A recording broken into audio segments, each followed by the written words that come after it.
If a face hammer hits you, I'm sorry, you can't be next to me no more. And the robot literally says there's a 60-40% chance that it planted the seeds inside of you. 60 Brother, you're staying here. But you're deep not it. coming on the But ship. deep it if You're not it, coming on the ship. Okay, cool. Stay there. Let's wait. Are you letting me come on the ship? No, they try. No way. It's not possible. No It's way, not bro, no. possible.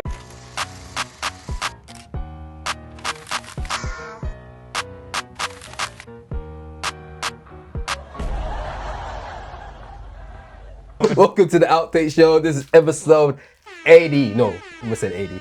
48. We're so close to 50, bro. God damn. I remember when I said that I don't think we'll hit 50. When did you say that? I said we'll hit 50 like end of this year. And you was like, we hit way before then. Oh yeah, we'll definitely 4 months. It's a slow horse, bro. It's a slow horse. But welcome to the Outtake Show, the show where we give our outlandish reviews and takes within the movie and TV world. You got myself, the host with the most, Yard Man June, is in the building, and of course we got Aladdin, stylish as ever. You know what? Yeah, I'm happy that you're actually like think about what you wear now. Oh, I thought about this. I didn't think about this. It looks nice, man. Yeah, no, I'm joking. I did. Summary. I like. Yeah, no, I'm joking. I did put conscious effort into this, and I'm glad you liked it. Nice, man. I got the sound effect, but it's not the right sound effects, man. We'll take it. I'm out playing Swagger Like Us or something. Ooh, hello. Nice Fan favorite. Little splash. That's a splash. That's that. Ooh, I don't want that's a splash. Oh, love that I one. might do. I don't know if I'm willing to give that to you though. I'll add it to the board, but I can't be saying, oh, Aladdin's here. That's black hole. Why not, man? There's only I can't Come be with that. some slack, bro. I can't be that. Come with some slack, man. You said you missed me. Off camera. Get there. But yes, we do have a guest in the building as well. Sure. We got Myles in the building. We got how would I describe Myles? This will be interesting. I'll describe you as a movie reviewer. I want to say a touch of pop culture. Yep. Movie TV. Oh, I was gonna say blogger, but I'll say more of a. You wouldn't say blogger. You would say more of a critic, of course. Touching on movie, TV, pop culture. Anime keeps popping in my head, but I don't know if you touch much on anime. I do, but because of what I do, it's more anime movies. Okay. So when the haikus and the demon slayers and the blue locks, they reach cinema, I'm more touching it. I watch it in my spare time, but it's impossible for me to keep up with everything. Yeah. So I don't really review animes as such unless I'm blown away by one, then I can do a recommendation, but it fits within the movie realm. So anime movies. Oh, fair. Cool. Mostly movies. We do have Myles in the building. Hello. He also goes by Agents of Screens. Yeah, that's the platform. So all these details will be in the description below. So I recommend everyone to go check it out for all his reviews and opinions on movie and TV. But today we got a few things to go around to talk about. We're going to be talking about Alien, Romulus, and we're going to be talking about the world of franchises, finding out about original IP and why a lot of franchises are coming back and why it seems like Hollywood is scared to do original IP films. But first we're going to talk about Alien Romulus. This is the Part where I woke up. the prequel sequel film that's out now, directed by, what's his name again? Fede Alvarez, who also did a remake to Evil Dead and a film called Don't Breathe, which is a really good Really enjoyed that. That was really good, which is funny enough original IP, but he did those two. His latest one was, of course, Evil Dead, which I haven't seen, but I heard a lot of good things about it.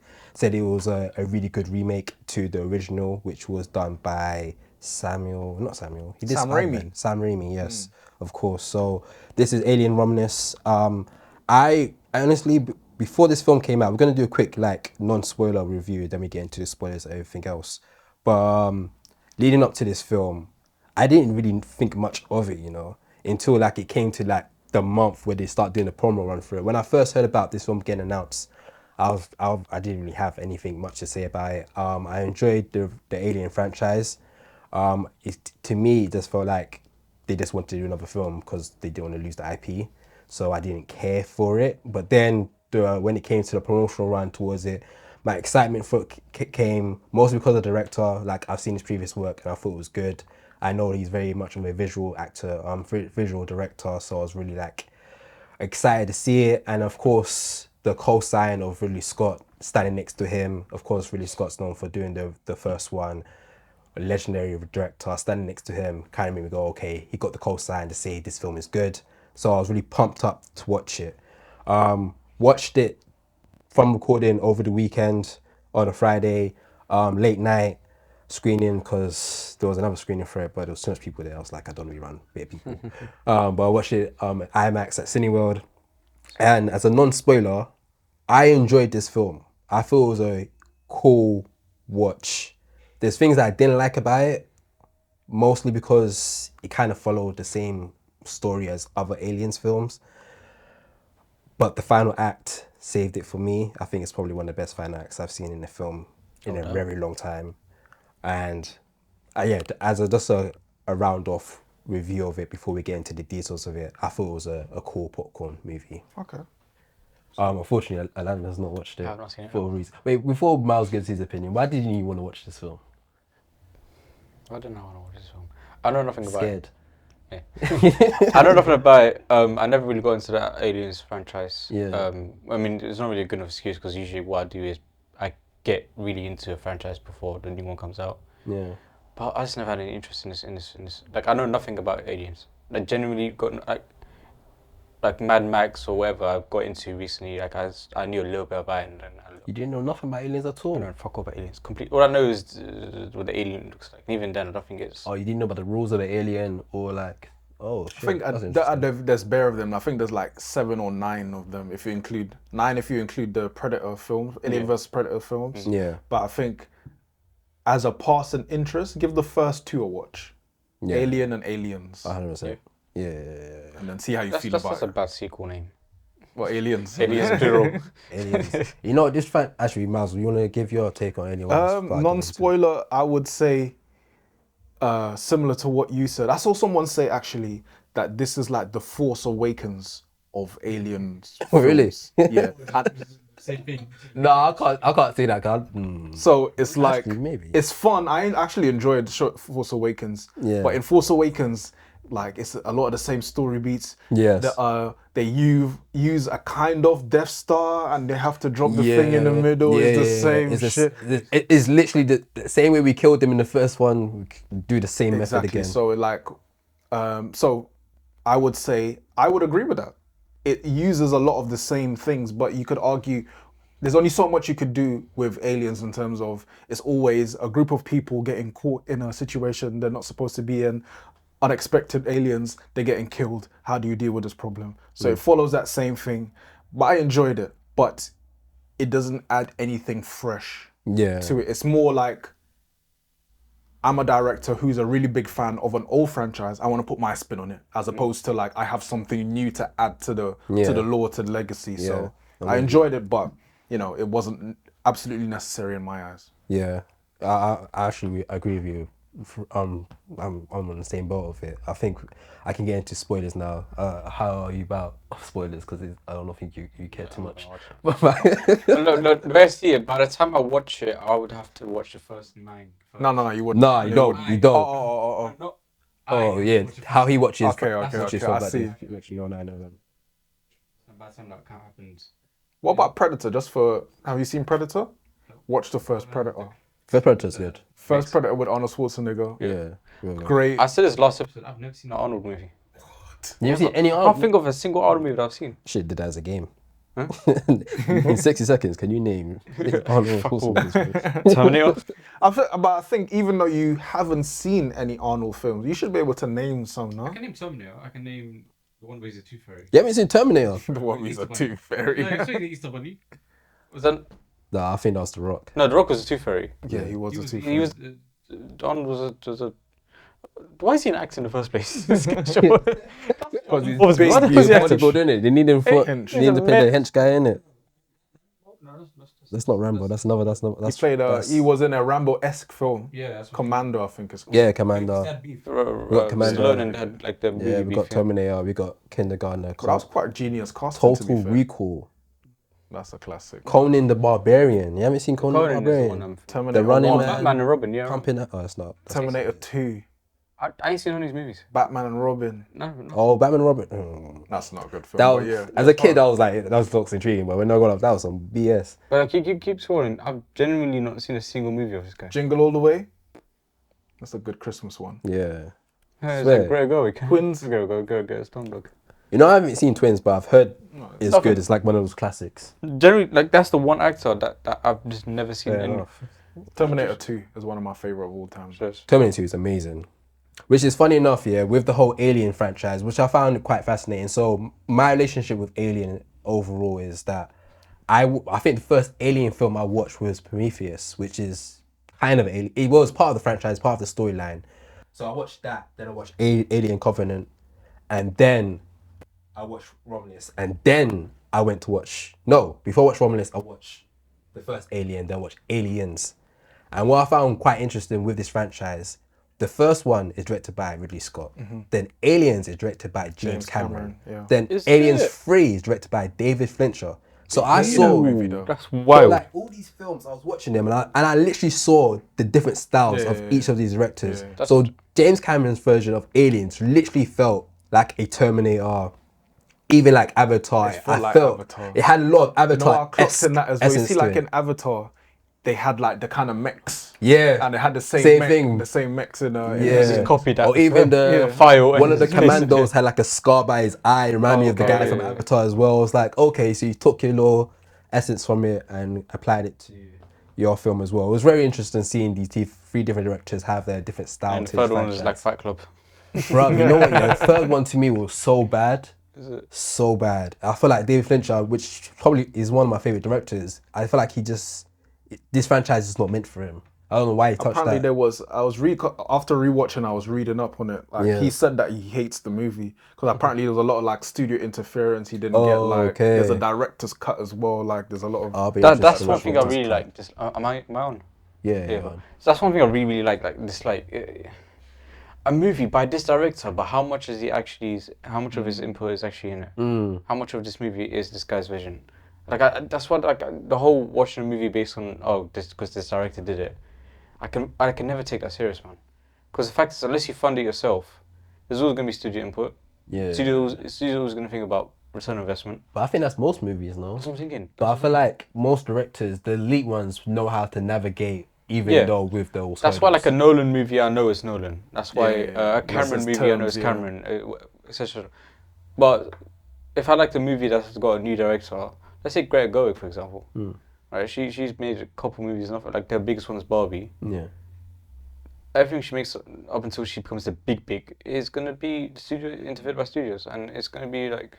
I think that's the case a lot with like the Marvel movies as well. Like they tend to get like these left field directors. Like there was this director that did the Marvels called Nia DaCosta, and I think she was like in her the lead up to the film, she was like, yeah, it's not really my movie. It's like the studio I gonna love do. directors that say that because I do that. Say like When I got clients that I'm working with and they have bare adjustments, I'm like, this is not my video. This is your video. It's not mine. You tell them that. I understand. No, I'm sure that, yeah, I said it's not my video. This is your shit. It is. And true. if it's trash, you know what I'm saying? Like one of my barber, he says to me all the time. He says if I come to him and I tell him what I want him to do to me, and it comes out shit, it's my fault, not his fault.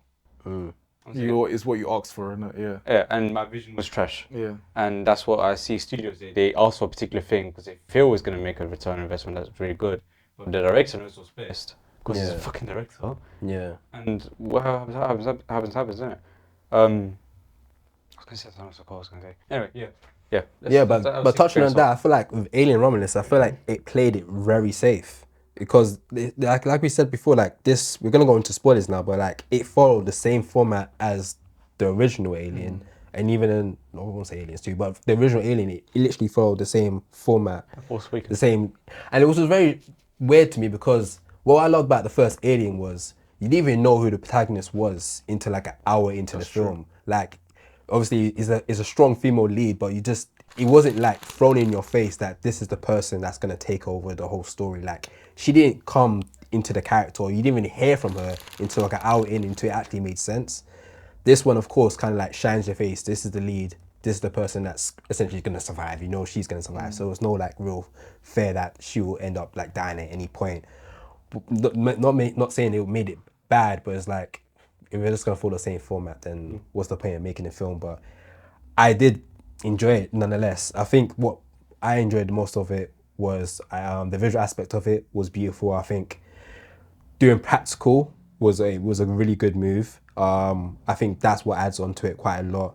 I think the lead did a good job. She's been in films like Pistilla. She played the lead in Pistilla, and she did Civil War, which is still one of my favorite films of the year as well. She seemed like she's becoming an actor of her own. I But hated her character in that movie. But Oh, yeah, it's go the- on. the I don't girl. wanna, I don't want to tangent off, but yeah.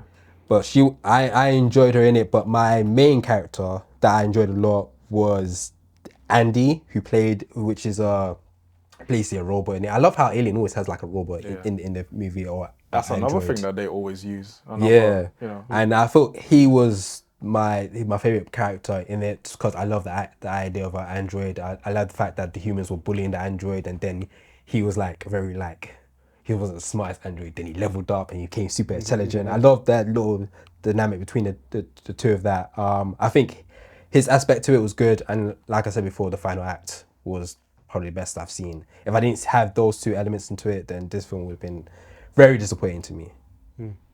One thing I do ahead of a movie is I'll watch all the previous ones, right? Yeah. When I did it with Mad Max and when I did it with, I don't know, well, I can't think of anything else, but Yeah. I come to realize that my perspective is really widened in how movies were done back then versus how they are now. And one pattern I recognize is that a lot of these modern movies are very, very, very similar. When you was talking about the protagonist being like in your face, and that's such a thing. Like it really is in modern movies. They do all the time. It's always like making known that this, and it's always like when it's like a villain and hero kind of story. It's always villain introduction first, and then the intro credits, and then you introduce the main character, and then you go do a story, and then fights at the end. And I realized how movies were done back then versus how they are now. It's very different. Very different. And there's so much more patterns I recognize in modern movies, especially in blockbusters. Maybe less so in our house movies and A24 and whatnot, but in blockbuster movies, you can really predict how things are going to play. Not necessarily how the story is going to play out, but what's going to happen in what order. Yeah. So I know that the first few scenes is going to be the villain's introduction, and then it's going to be the main character's introduction, that person's lifestyle and how they live, and then we're going to do a day in the life of theirs, and then we're going to introduce the problem, and I think it's all the same. It's all really that's because I think they just don't trust the audience anymore. They don't trust them to actually wait. Like, But back then, it really wasn't like that. This bruv, formula if did you not exist. definitely watch the first Alien, because I know you're not into like horror stuff, but this is not. It's more of a thriller than a horror. I'm This down one. to watch it. It is a very good film because the pacing in it is very slow, but you enjoy it. The pacing, you enjoy the fact that you're just learning a lot more about the fact they're in space. You learn about the alien takes a very long time to become the actual alien, and the suspense of that is very entertaining to watch. Like I literally timed it. It took the alien didn't become a thing until like over an hour into the film, but I was very intrigued to see what was Aliens happening. more subtle. Aliens Super is subtle. more like action, more like in more your like face. guns blazing, shooting all them like. What's funny is that when I do this like previous movie watch, and I always do it because I look forward to watching the new one. Yeah. But it's gone to the point where I'm actually more excited to watch the old ones. Oh yeah. Because I know what I'm gonna give the new ones. With these old ones, how you describing aliens, it sounds like it's a lot more entertaining than Romulus. Yeah. And that's probably what I'm gonna look forward to the most, watching the originals first. Yeah, it's like, like if someone passes down a recipe to you, and you yeah. follow the recipe, like But you ain't got 2 the- you ain't got the tablespoons yay. of this. You ain't got So the Romulus is like you're following the recipe, but then you add a little garnish on the end just to be like and the garnish is what he's talking about, the last 20-30 minutes where he kind of puts his own kind of spin on it, but previous to that he's just following the recipe. So do you think it's just modernized? Exactly. It's just a modernized Exactly. movie. Updated technology, updated graphics, all that Exactly. stuff.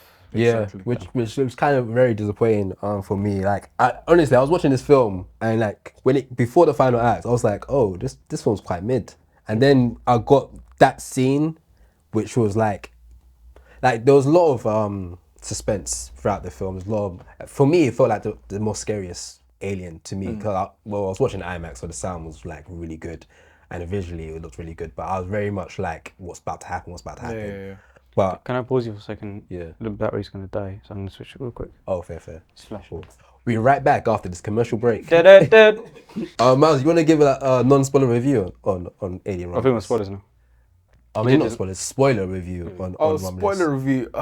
Okay, so things I enjoyed. Same like you. I thought like they dialed into the horror elements. The body horror was good, like bursting out. Oh, of the chest. yeah. There was a lot of blood. There was like that whole kind of pregnancy scene. That was crazy. Oh shit! The pregnancy scene in Aliens. Let's go. I'm down for this So one. the final act had, you know what? I knew it was gonna happen because one of the characters said, "I'm pregnant," and I was like, okay, foreshadowing. Oh, activated. the thing comes out of the blab. So what happens is the part of the story is there is Andy, the android. Yeah. They all go onto a new ship, and on the new ship they discover old elements of the previous people that were on there. One of which is another android, and the android has his own.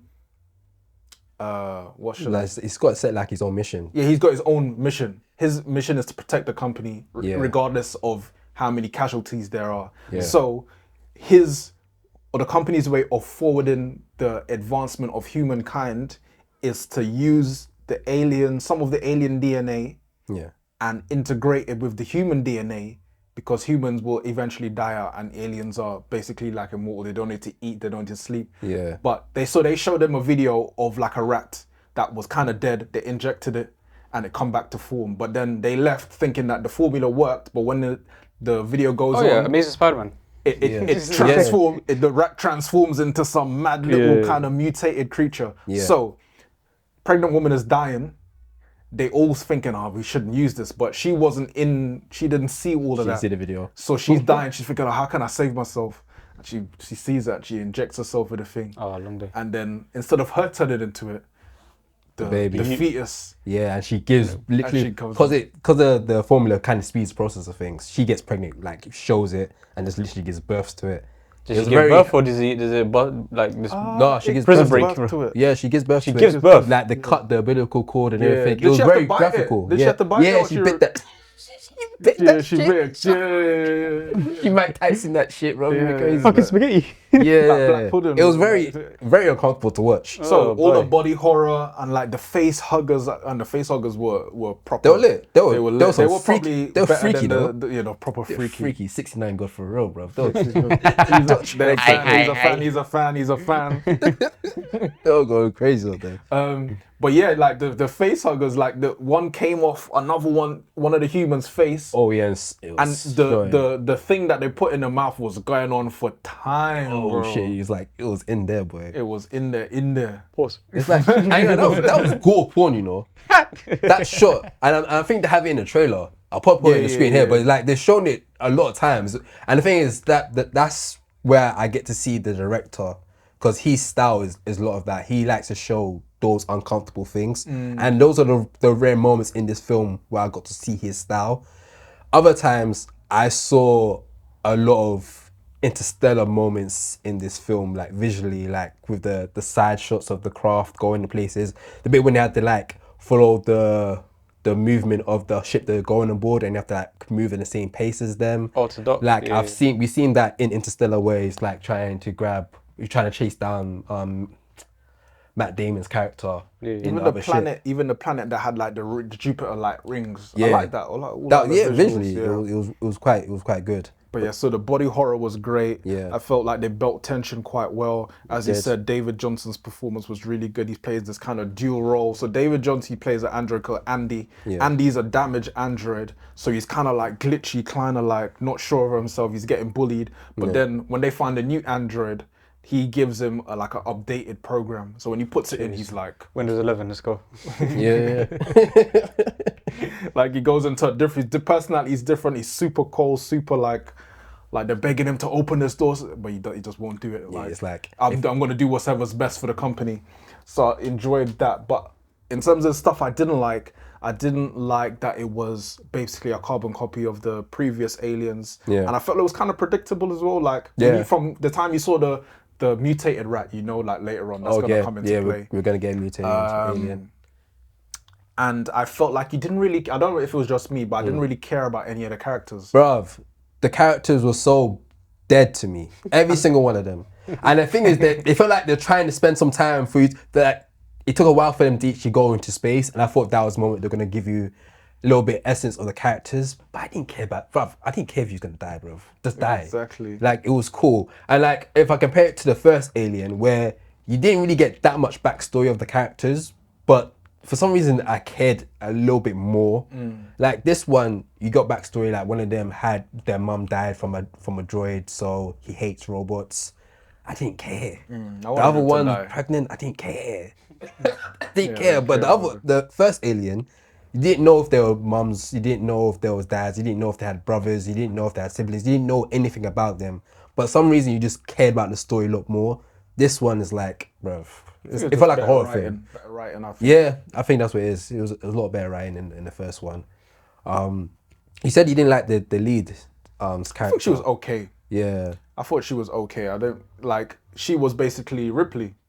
She was, and that's what I hate about these Alien series now. Ever since Ridley is such a great character in the Alien franchise that they always try to replicate it anytime. Like Prometheus, I don't think I said that right, but in that film, the female lead, they have that one. Then Alien Covenant, they have that one as well, and they just follow that format to a T. Where it's like it just feels very lazy. Like you can be a little bit more creative. Yes, great to have a female lead, but let's not just say let's not make that the bare minimum. Like let's add a little bit more layers to it as well. Even like in Alien 1, there's a scene where the guy is showing her how to work the gun. Oh yeah. So yeah. you do this. They had the same. Yeah, they did it. Fam, you know what? Yeah, Carbon copy. My points might go down on this film. Still, when I left the cinema, I was like 3.5. I enjoyed this film. But it's a good trick that movies do is that if it leaves a good taste in your mouth, pause. Yeah. You're the Like if the final thing they show you is if it tastes good, yeah. If that shit's The thing is, no. So, correct me if I'm wrong. This is the first Alien movie in how long? When's the last one? I think the last one was Alien Covenant, and that came out. Give me a second. 2014. 2017. Oh, okay. shit, it's been a minute. Yeah, it's been a minute since. So since wait. The last one. So what is this? Because like from my understanding, the whole Force Awakens thing is, you do this. You do a carbon copy because it's been a while, and you want to remind the younger audience and the old audience what this is. So you kind of like you show them the modern version of what they're familiar with. Yeah. And then you build sequels that are going in a different direction. That to me, that's a great formula. Yeah. To me, I love that formula. The way Star Wars did it, but in terms of formula, this makes no sense to me because they. No, let me back out the. So this one, in terms of the timeline, this one's after the original. So it's in between. What I need to know is like what and movies Aliens. came out in what year, so I know like. What do you mean? Overall. Yeah, so the all the aliens, like what? Like, what's the gaps between each? Is there like was there a crazy long gap at any point? Maybe from Prometheus and the last Alien, which was 97, Alien 86, Resurrection. 92, 97, 04, 07, 12, 17. There was no flipping gap.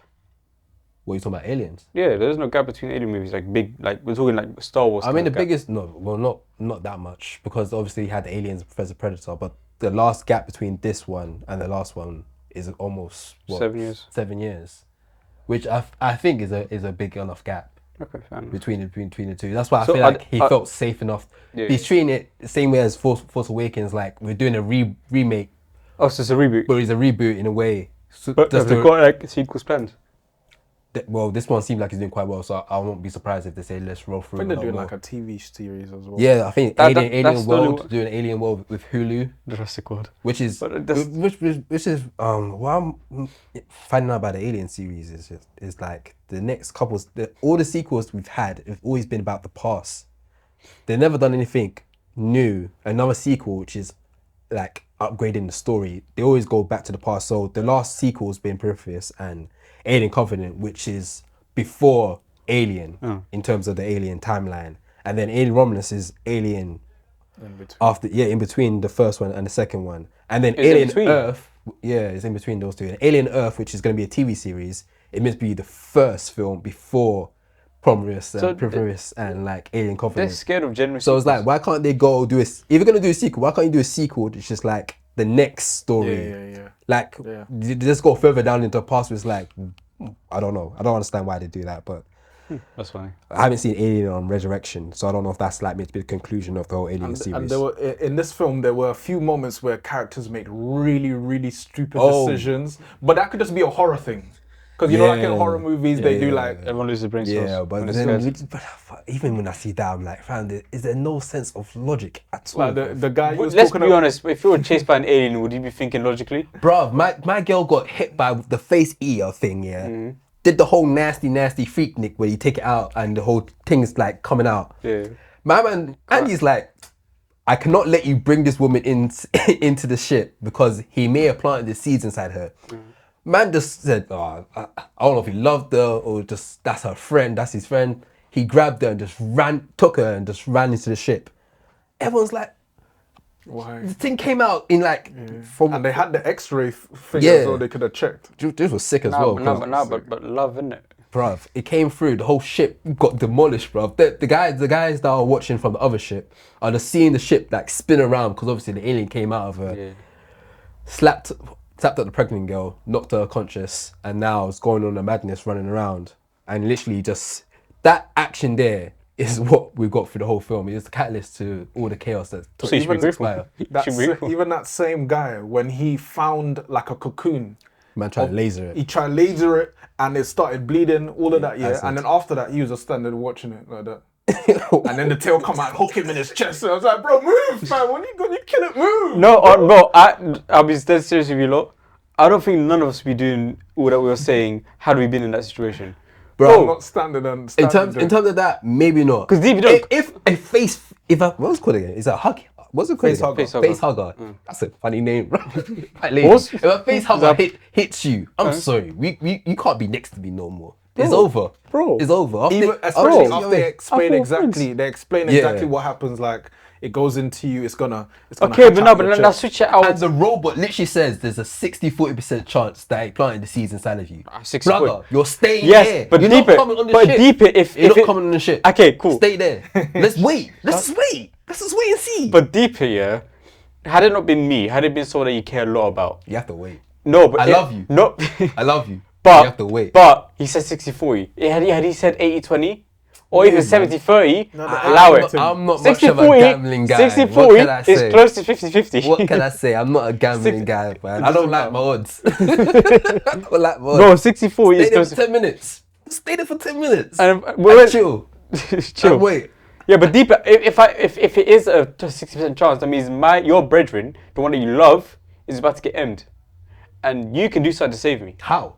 I don't know what it is, but that's what you're thinking. But that's what you're thinking. I need to save my brethren. Stay over there, bro. Are you letting me come on the ship? No, they tried. No way. It's not possible. No It's way, not bro. possible. No way. You must have What lost was your someone you mind. loved? Huh? Nah, that's tough, bro. I might have to isolate them.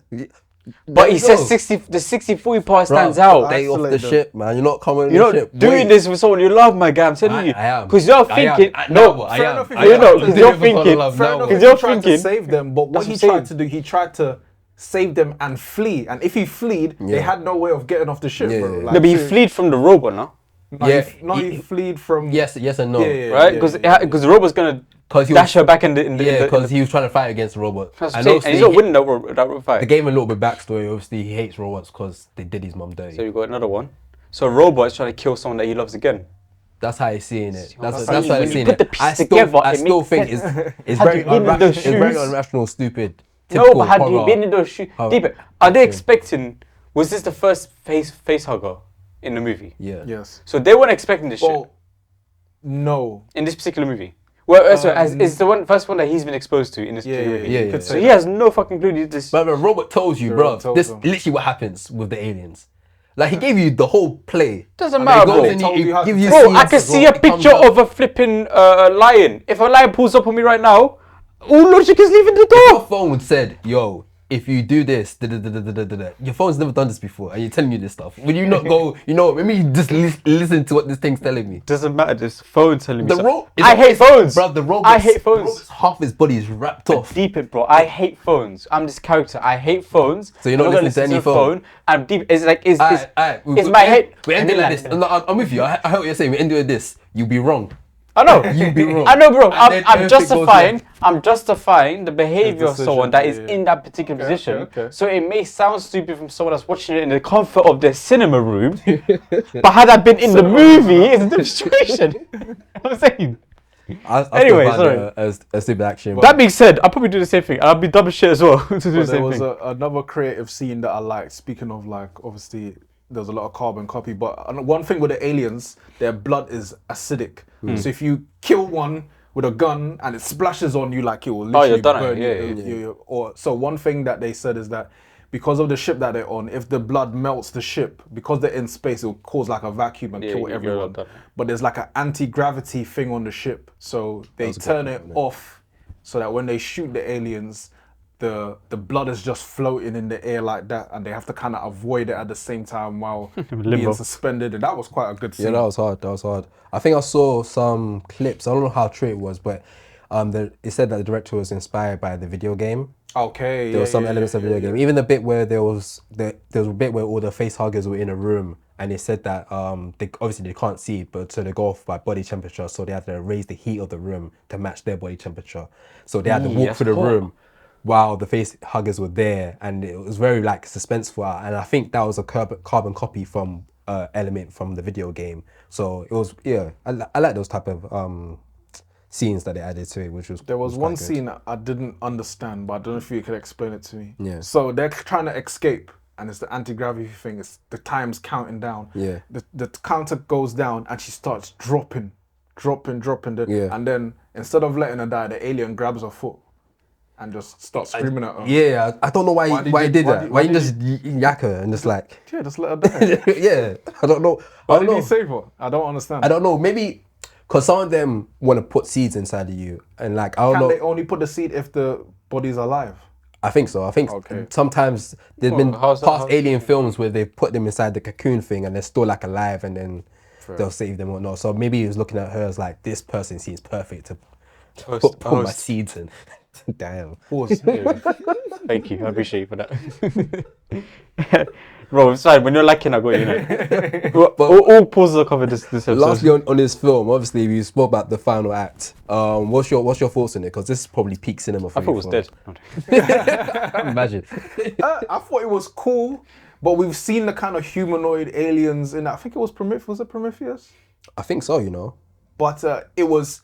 They were very ambitious. I appreciate that they swung for the walls. Yeah. But I don't think I liked it as much as you. But it was interesting. I think because I knew it was coming, I think there was that kind of suspense of what the humanoid thing would look like. But yeah, it felt like, you know, like in Lord of the Rings, where you feel like the movie's gonna end and then it carries on. Yeah. That's what it kind of felt like as well. Like it had one ending, then it carried on. But I enjoyed the last sequence, but I don't think I enjoyed it as much as you. I thought it was sick. Yeah. What specifically you reckon?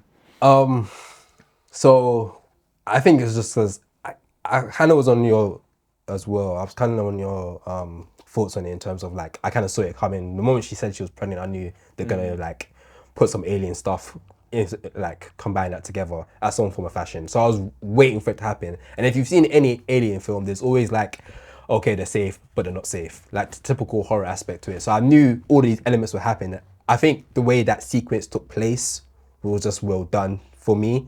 There was a moment like, wait, is the main character gonna die now?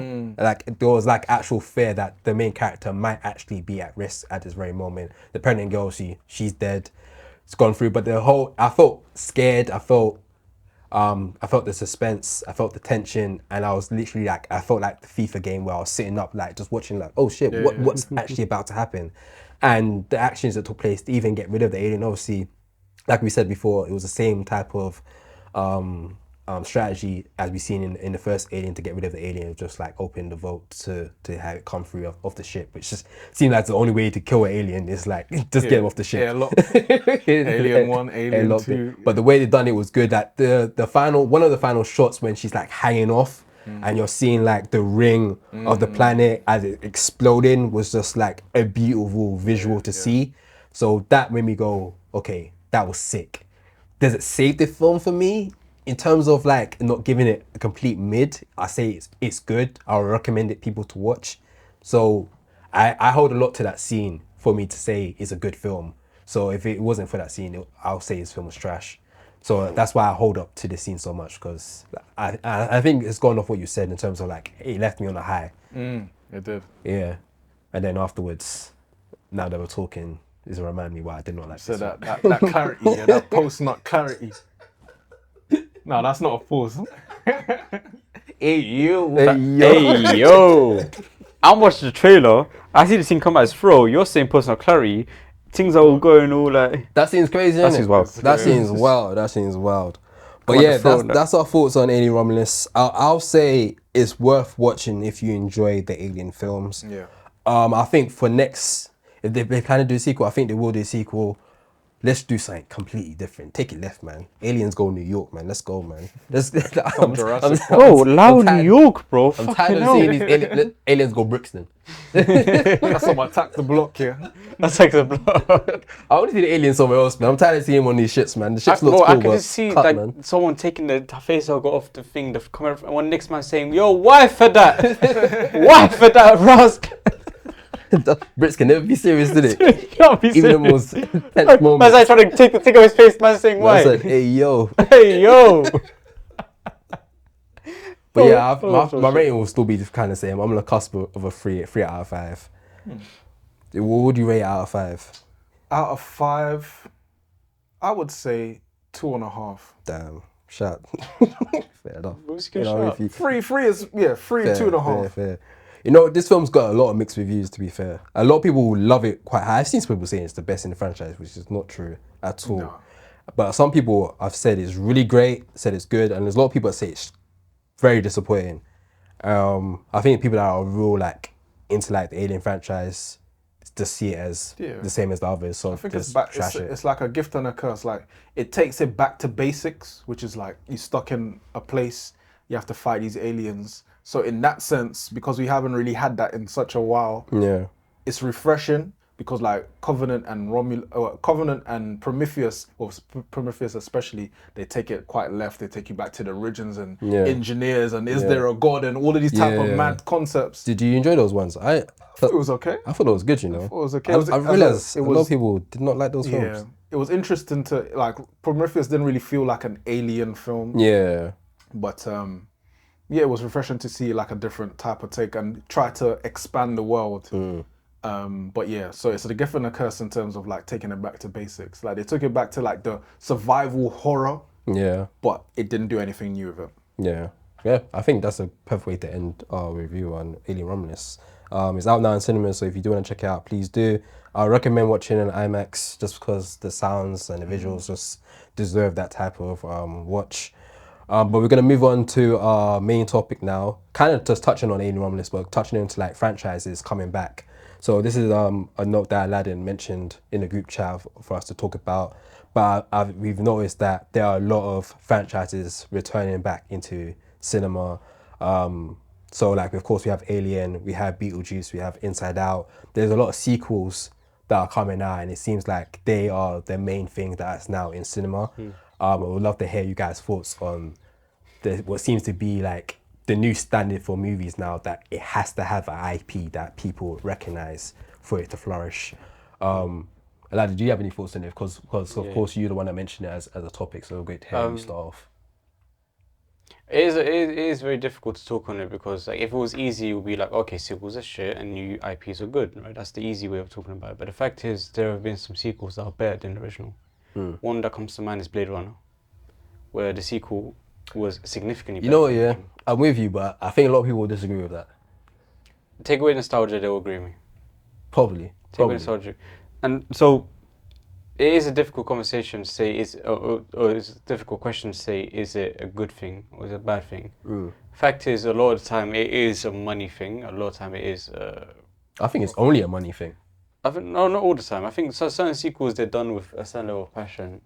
I mean, you can put passion into it, but it's definitely because right now, they did do it for did you see the clip of Matt Damon talking about why comedy is no longer in cinema anymore? No, what do you He said, well, I'll play the clip as well on the screen for people to watch. But essentially what he said was, it died when the DVD died. So a lot of comedies flopped in cinema, but they made the money back through DVD. And once you took away DVD, now they can't rely on the comedy to do You well. can't Streaming? justify the risk, innit? Yeah, and that kind of relates to the IP. Cinemas, well, companies, production companies can no longer rely on people just to watch something just because it is a good original idea. They need something to give them somewhat of a like confirmation that it's going to sell. That's why we're getting a lot of video game adaptations, because we know there's an audience for that. That's why we're getting a lot of Marvel films, because we know there's already an audience for that. So I hear what you're saying, but I feel like their main reason they're doing it is for money, but they might get someone that's passionate to do it justice. I do think it's more expensive to make a movie now than it was back then. Oh yeah, So I agree. based on that, back then they can take as many risks as you want. yeah, You can lose the money because the fact is it wasn't that much money anyway. yeah, And when a movie did good, the profits were insane. crazy. Rather than now, Just on the cinema tickets. Yeah. Forget about DVD. right? So yeah. rather than now, when a movie does good, it's profit, but we just spent half a budget on Robert Downey Jr. So it is one of those things where there were a lot more movies coming out back then. It was just throwing movies and seeing what sticks, and now people are a lot more like specific and particular, and they really want it to work. And it's a lot more risky to do an original story, an original IP. Yeah. And I almost like that. I like the A24s and was it Neon and those Yeah. art house movies where they ain't got budget, which means they're forced to be creative. What they say, that line, I can't remember what the line is, but the lack of resources will force them to figure it out. Yeah. Whereas when you have unlimited resources, you get the Marvels, Yeah. right? So But A24 is kind of going through a issue right now where it's like a lot of their original IPs flopped in the box office. yeah, And so much so that they're actually trying to find something to franchise. So there was a bidding war. They were trying to buy Halloween, but they got outbidded, so they lost Halloween. But it seemed like they're trying to make a franchise with obviously the success of Talk to Me, the horror film, which was like a 3 million budget but made like over 100 million. They're announcing a sequel, which is a first time I've seen A24 even do a sequel to and a look, film. and as much as we hate to see a small studio that's been making amazing movies now lean into the whole blockbuster side of things and whatnot, it's part of the process if you want your business to succeed in this field. And the only thing you can do is try to stay true to yourself and try to stay true to your passion for the movies. But the fact is, you won't win like that.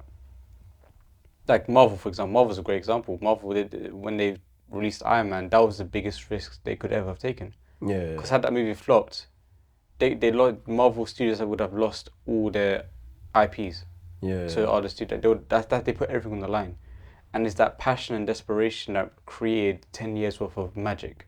Yeah. But now that they're comfortable, Would and you they say got bread. would you say you're happy with the fact with Hollywood doing sequels, or you're kind of against it? Yeah. So on the sequel thing, it depends, man. I'd be So so rude, man. Like, sometimes I really enjoy watching. watching a sequel. To give you a great example, For Planet Planet of the Apes. Right, I watched all the Planet of the Apes movies ahead of the new one, of course, called Kingdom.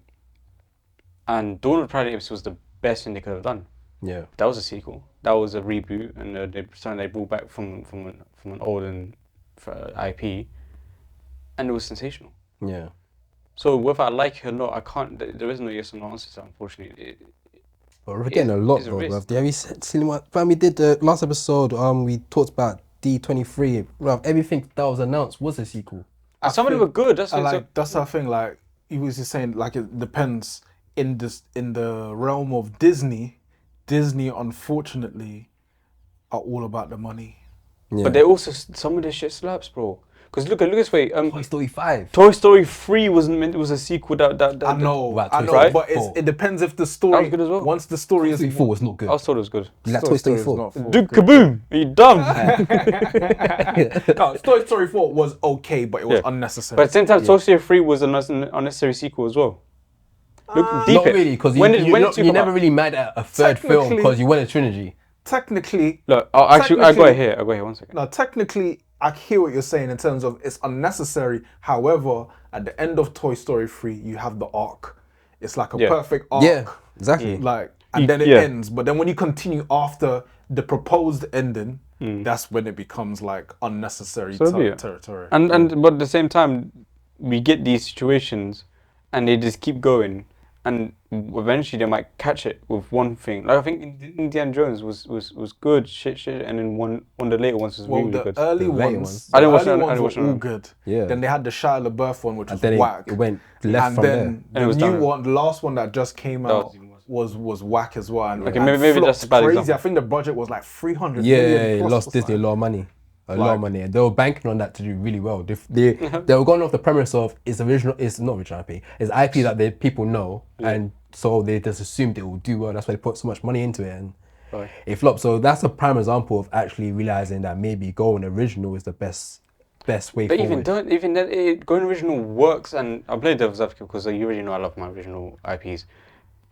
But I can't just allow you guys to say, and I'm not saying you are saying it, but I can't allow there to be a narrative of sequels are bad because they're fucking not. they're definitely And not we bad. all agree that they're not because there are some sequels that slap. I think Yeah, absolutely like slap. Top Gun Maverick. There we go. This is a great example. Yeah, but that's a perfect sequel in terms of That's there's a legacy huge sequel. gap between it. Not much people even knew that it was even a sequel.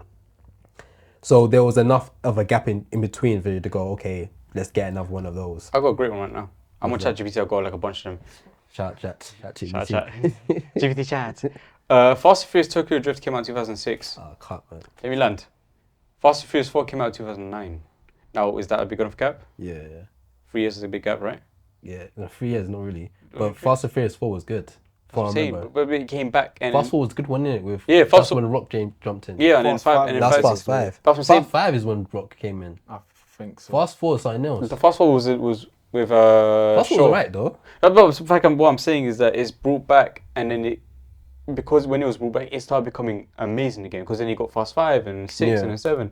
Yeah. We don't talk about 8 or 9 or 10. No, we ain't talking about that. Or X. X part 1 out of 3. But the fact is, like, we can't just say.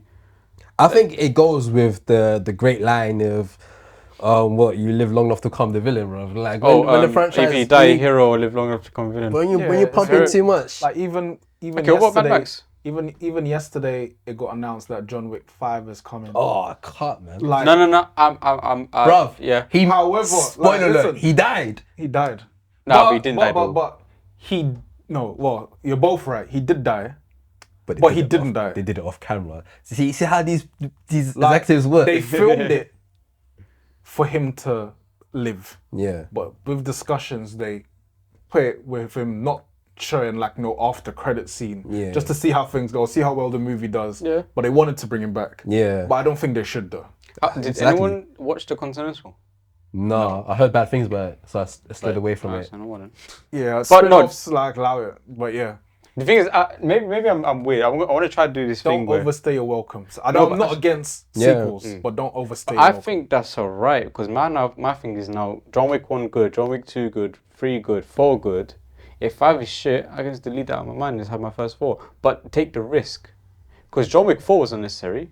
Yeah, it fucking slapped. it was unnecessary. John Wick 3, I mean, the sequel. I'll be real, all of them was kind of unnecessary. Right. The first one After was the first just- one- the first one was good. Anyway, was good that's a enough for closing standalone. that, That's a but- standalone movie. Yeah. So you take the risk and you make a 5th one, and you do it with the passion that you had with the first 4. And if it slaps, cool, get involved in this franchise. If it's dead, we don't have to think about it ever again. We can think about the first 4. Yeah. But it's not my risk to take. It's their risk to take, and it doesn't ruin it for me because I'm not so invested in it. I just really enjoy them. Yeah. But I don't see where would John Wick 5 go. Like, Where would John Wick unless- 4 go?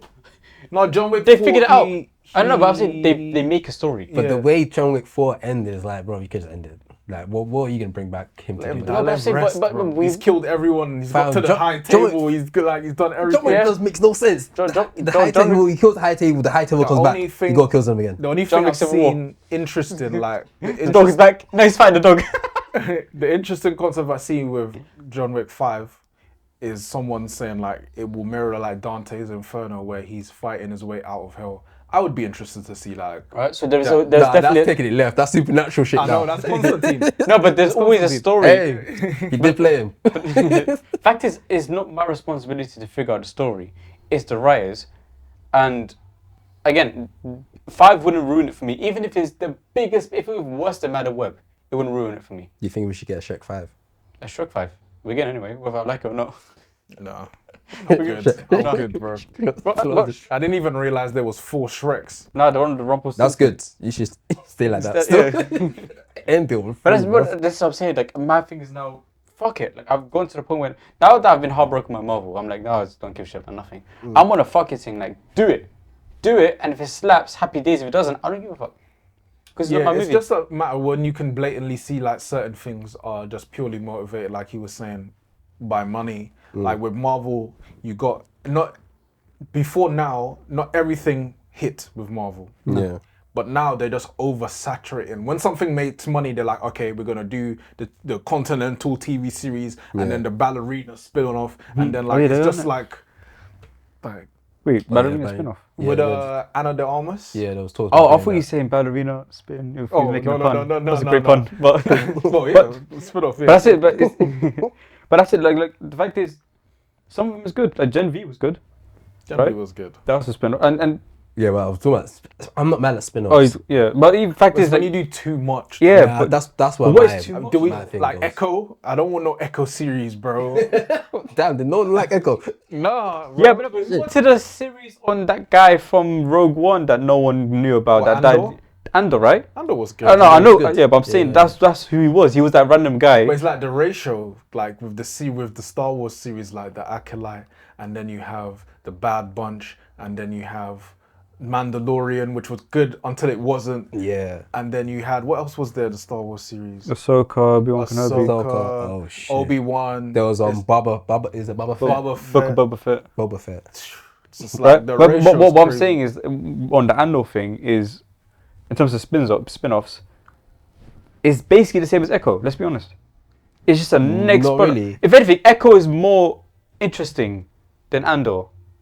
As a character, Echo is more interesting than in the comics and but yet Andor worked and Echo didn't. And to me, I think that was because of Tony Gilroy, how he said, "I don't give a fuck about Star Wars. I want to make a good film." I think that's where it comes from. I think it's just execution. Like Andor, to me anyway, is like you're taking the Star Wars franchise, but you're adding the government side to it. It becomes more interesting. You're adding another.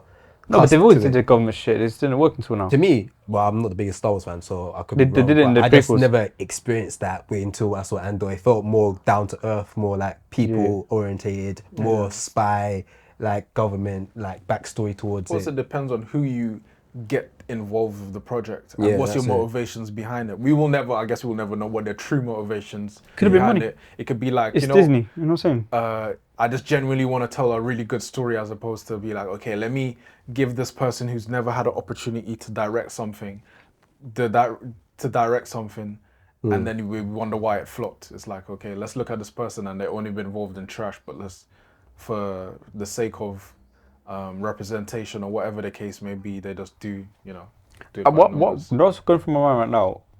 What did, assuming Disney didn't propose it, it was Gilroy that proposed it or whatever. What did they actually have to do to propose this particular show about a random brother that got end off at the end of like deep? How do you even propose this show, where you go and say, remember that guy that no one knows his name, that no one knows about. I want to make a story on him. I think How do you propose Rogue that? One just did so well in comparison to the other Star But there Wars are other characters in Rogue One. I'd rather watch a backstory on the guy that made Death Star plans. He would what's his name? Mads Mikkelsen's character. That would have been a great show. We all know about the stats. That character probably did really well in terms of testing. People must really like that character in Rogue One. Really? Maybe it was enough for them to say. I'm saying that we don't know the backstory of what. We really kinda led don't, them and to we're saying it's theories why right now. This can work, Yeah. but for every reason it did, and it did work as well. That's what I'm saying. So I bring up Andor to say that spin-offs and sequels, they really are they really are 100% risk. What the motivation of it existing, or what the motivation was for it to exist, to me is irrelevant. What is relevant is the creators, directors, screenwriters, and writers, and I want to say student experience as well.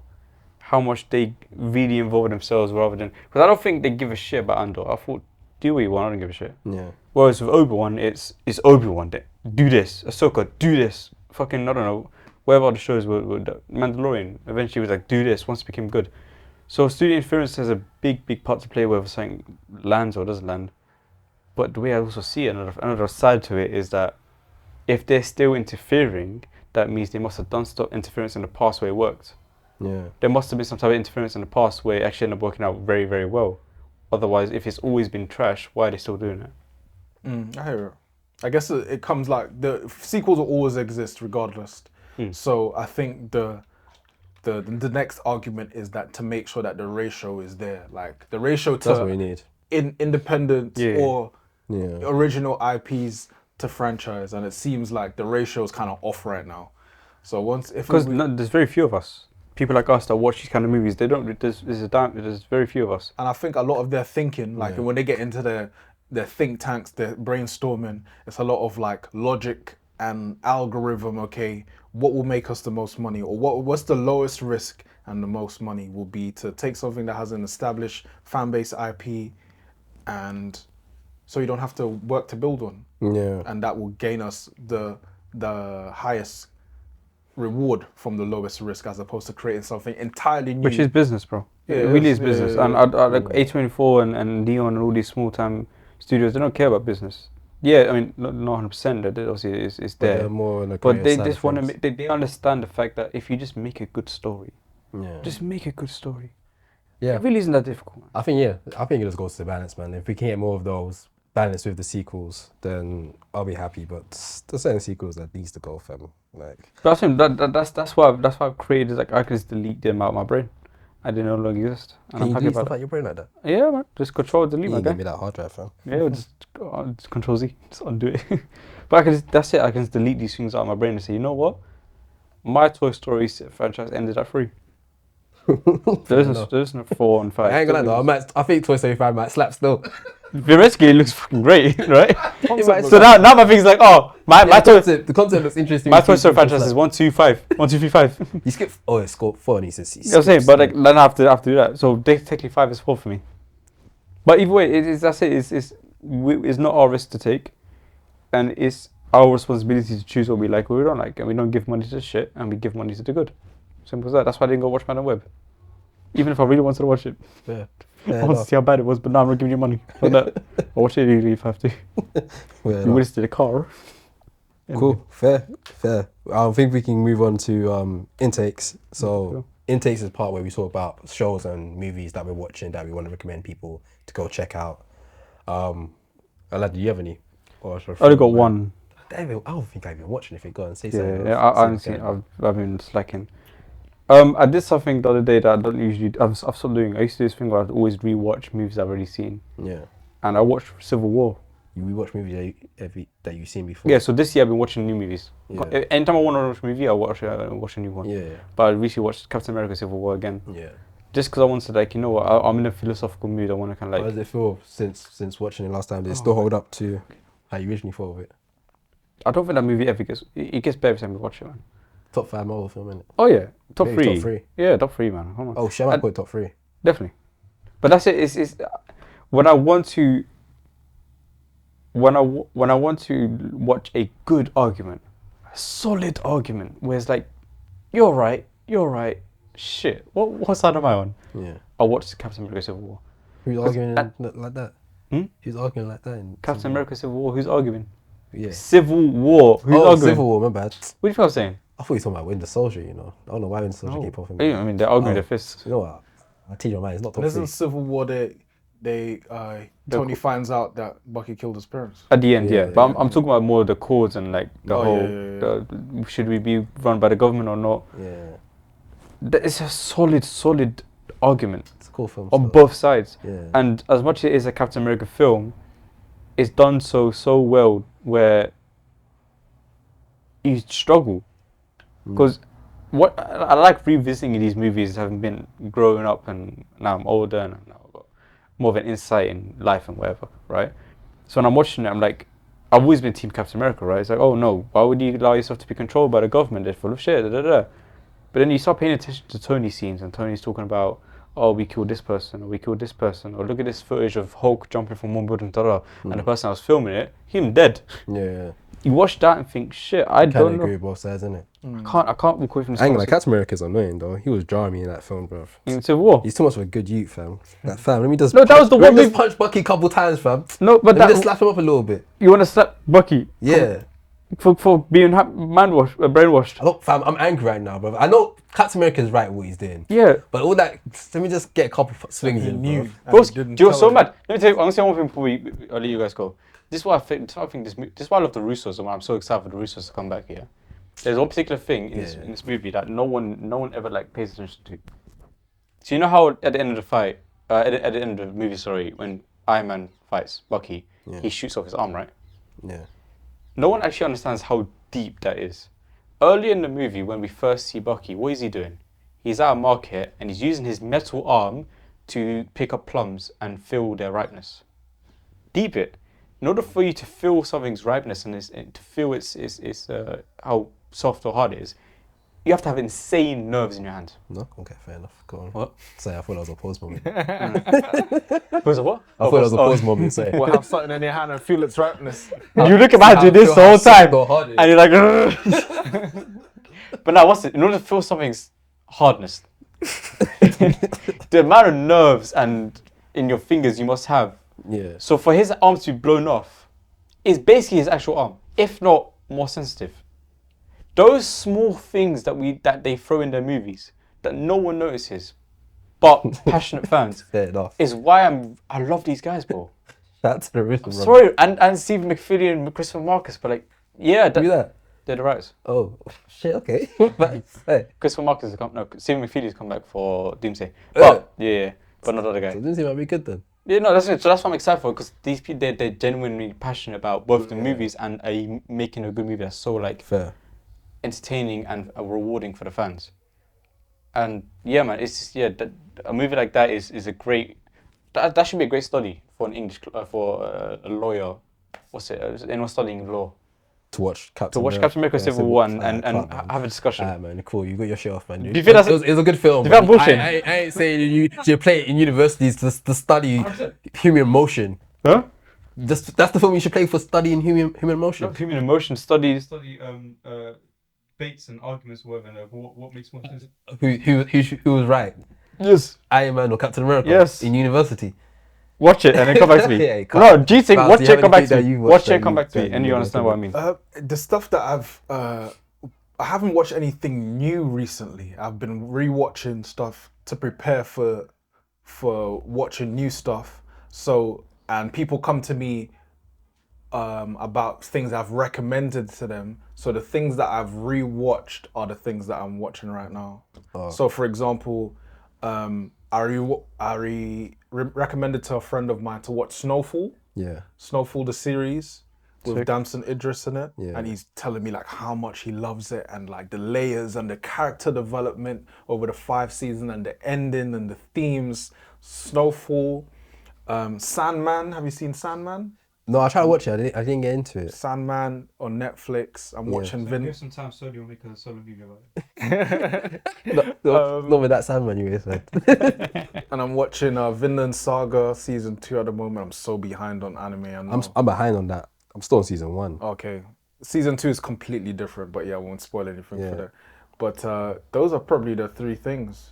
Oh, fair. You mentioned Prestige as well. I Prestige. rewatched Prestige. With the film. Hugh Jackman. Oh, Yeah. that film's hard. Cold. Good. You know, Bro. I feel like such an underrated Christian Oh, Nolan yeah, film. 100%. You know?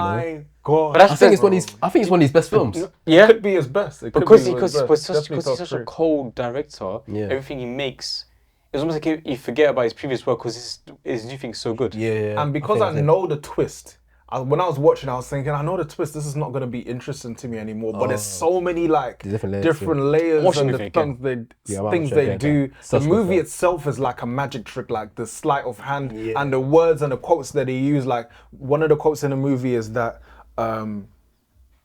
when you should never tell people what the trick is, because once you tell them the trick, they have no interest in you anymore. Like when Christian Bale shows his wife how to do one trick, she was like, "Oh, was that how you do it? Like it's whatever." So it's Everything like after that was just it was just after that. So in the movie, they show you like once you show someone, as in the audience, how to do the trick, it's kind of playing on that like it's no longer interesting type theme. So it's such a good movie. You have to suspend your disbelief a little bit. A little bit. That's the only thing. A little bit, yeah. A little bit, a couple moments at the end. But yeah, it's such a Yeah. good movie though. Yeah. But Such a still a classic film.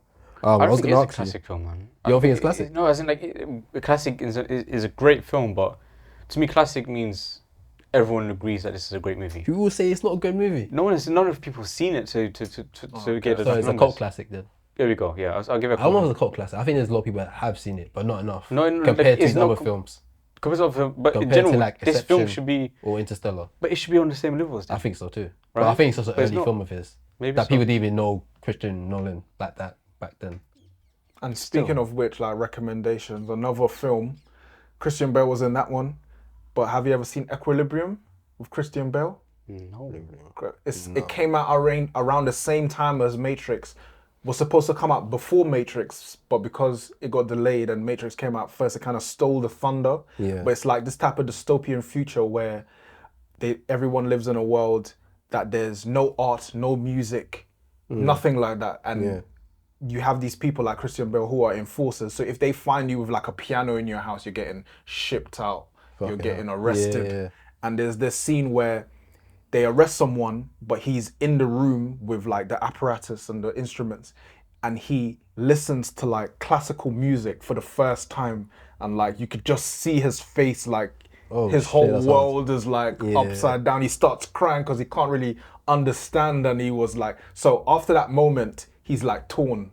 Yeah. Like he This wants is to what try I'm and thinking. this is what we've been. Why are they keeping this from Equilibrium? Excellent movie. You should watch it. And they have like, if you like John Wick, they have this thing that they created for the movie called Gun Kata, where it's like this kind of martial arts that they created like close quarters. Yeah. Definitely watch it. You can do it. Might have to put it on my list. though. Equilibrium. That sounds hard. It's I was gonna ask you, when you recommend like a movie or a show to someone, if if they say it's trash, how do you, What are you saying? when you recommend a film to someone and they didn't like it, how do you feel as someone? Oh, recommending it? I think you kind of have to vet their interests first. Yeah. Be like, okay, what kind of film do you like? And then you could be like, oh, if you like that one, as opposed to like, these movies mean a lot to me, watch these. Yeah. That's true actually. Like, for Yeah, he's example, well, like yeah. last year, I liked Past Lives. I really love Past Lives, the Past Lives as movie. well, yeah. But I'm not sure if I'd recommend someone else to watch it. Like, nothing really happens in the movie. It's a lot of dialogue. It's a lot of like going on dates and stuff like that. You know, it's Yeah. one of them type of films. Then my whole thing when I recommend films to people, I always like, I'm not sure it'll be for you though. I enjoy it for this and that, but Oh, your safety mechanism. yeah, because I can. But I'm pretty sure I've said it to you for a couple of films. Yeah. Like, I don't think it'll be your bag, but it's good for this and that. Oh, didn't I don't remember what happened, but didn't I do that with you with Bullet Train, where I spoke very highly of Bullet Train, and you watched it, was like, this is a bit shit. I didn't say it was shit. It just wasn't. Well, I hyped it like crazy. I still haven't seen that, you know. Yeah, you seen Bullet Train? I got the Blu-ray. I'll give it to you. They bought from my birthday. I want to watch it though, because the cast is good. It's It's a fun amazing. film. It's a fun popcorn Who's film. the director? Ooh, wow. It's the same guy that did the Fall Guy. What's his name again? Because I know his style is kind of like that type of, kind of Kingsman guy, right? It's the same guy that did Kingsman. David Lynch. Yeah, He did Deadpool 2 and The Fall Guy and Atomic Blonde. He's an ex stuntman. Did he do what did I just say? Fall Guy. No, he didn't say Fall Guy. what You did I said- say? Damn, that film Oh just my left my god, head. bro. What did you say again? Shit. I wasn't listening. That's my excuse. What's your excuse? Well, my memory is short term like a goldfish, bro. What the hell? Yeah, what's it called? That's Kingsman. Did he do Kingsman? Yeah, he said Kingsman. Did No, he? he's a British. That's a British guy that did Kingsman. No, he did do Kingsman. Okay. Yeah, Bullet Train. Okay. Big. Like, just They're gonna hype up to him now. Yes, you would like it, and if you don't like it, then I'm sorry. But I think you enjoy Brad it. Pitt was great. You The enjoy Tyrese it. Henry and Taylor Johnson combination was sensational. The action was fucking cold. Everything was entertaining. It it's was very fun to watch and very fun. But Bad Bunnies, isn't it? Oh, he did the first John Wick. Fair enough. He did the first John Wick. Yeah, so he's an ex stuntman that became a director. okay, so there's a lot of those. he what doesn't stuntman I want to watch. What's the guy that did Extraction? He's I don't know. he was a stuntman coordinator on some of the Marvel movies, Yeah, and he. I like Extraction actually. Oh, bro. The action set The piece. action First one was good. Insane. The one take stuff was pretty good. In India.